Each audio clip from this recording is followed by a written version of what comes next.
hi నమస్తే welcome to Myra media నేను మీ కేవీఆర్ ఎన్నికలకు ఇంకా 40 రోజులు పైనే ఉంది అప్పుడే పోలింగ్ జరిగిపోయినట్టు మొత్తం 175 స్థానాలు 200 స్థానాలు గెలిచినట్టు చంద్రబాబు అండ్ కలలు కంటుందన్నమాట దీని తాలూకు సింప్టమ్స్ ఏడో కనిపిస్తున్నాయంటే మన కులపత్రిక చంద్రజ్యోతిలో రాధాకృష్ణ కొత్త పలుకుల్లో ఇట్లాంటి వాటిలో కనిపిస్తుంది అన్నమాట అందుకే ఈ స్టోరీ చేస్తున్నాం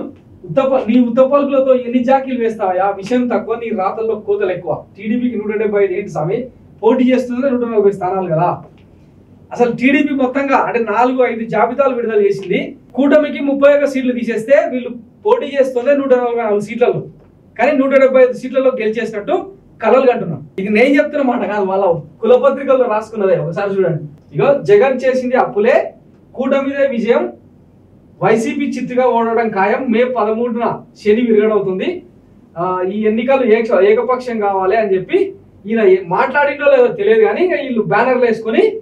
ఇట్లా వార్తలు రాసుకుంటారు నిన్న ఈయన కులపత్రికలోని కొత్త పలుకు తొలి సంతకం చేసేసినట్టు అప్పుడే ఫీల్ అయిపోతున్నారు మనం తొలి సంతకం మెగా డిఎస్సి పైన గాడి తప్పిన పాలనను దారిలో పెడతా ఒక డ్రైవర్లా మిమ్మల్ని గమ్యం చేరుస్తా జగన్ బెండు తీసే ట్రెండ్ వచ్చింది ఆయన్ని పులివెందులలోనే నమ్మడం లేదు నువ్వు గోళీలు ఆడుకునేటప్పుడు మీ నాన్న కంటే ముందే ఉమ్మడి ఆంధ్రప్రదేశ్కు నేను సీఎంను నువ్వు అప్పు చేసి ఇస్తే నేను సంపాదించి ఇస్తా పోలీసులు ఈసీ ఆదేశాల మేరకు పనిచేయాలి ప్రొద్దుటూరు నాయుడుపేట శ్రీకాళహస్తి ప్రజాకాలంలో చంద్రబాబు అంట సో ఇది కథ చెడ్డి కట్టుకుంటున్నప్పుడే ఈయన ఉమ్మడి ఆంధ్రప్రదేశ్కు ముఖ్యమంత్రి అయి ఉండొచ్చు అందులో ఏమాత్రం డౌట్ లేదు చరిత్రను వక్రీకరించే ఉద్దేశం కూడా లేదు కానీ అంతటి మోతవారిని మొన్న 2019 ఎన్నికల్లో ఏడికి తీసుకొచ్చిండు 151 సీట్లతో ప్రభంజనం సృష్టించి 23 సీట్లకు పరిమితం చేసి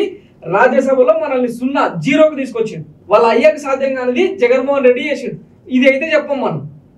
ఇంకేమంటాడు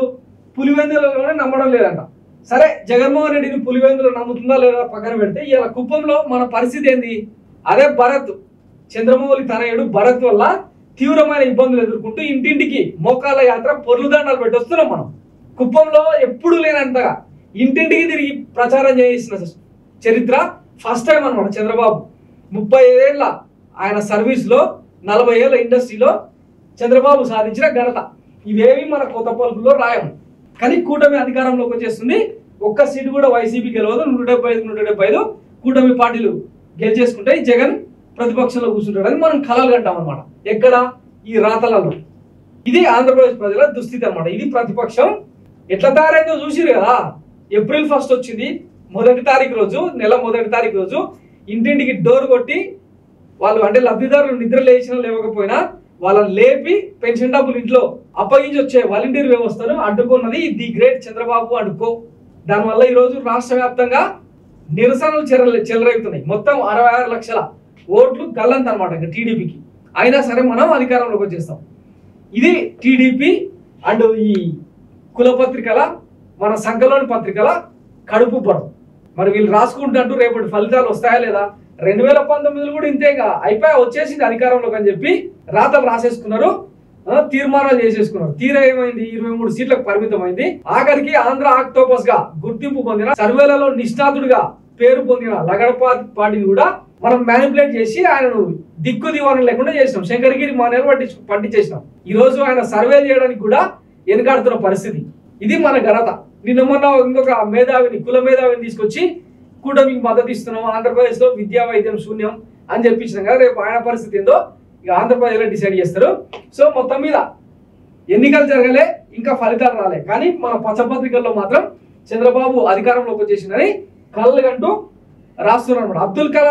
అబ్దుల్ కలాం చెప్పిన కళలు కావి 4.5 కోట్ల మంది 4,8 మంది ఓటర్లు ఇచ్చే తీర్పును మ్యానిపులేట్ చేసేలాగా వీళ్ళ రాతలు ఉంటున్నాయి అనమాట సో పట్టించుకోవాల్సిన అవసరం లేదు ఏదో సర్కాస్టిక్ గా చేయాలనిపించింది కాబట్టి ఈ విషయం చెప్తున్నాను thanks for watching Myra media నేను మీ కేవీఆర్ థ్యాంక్ యూ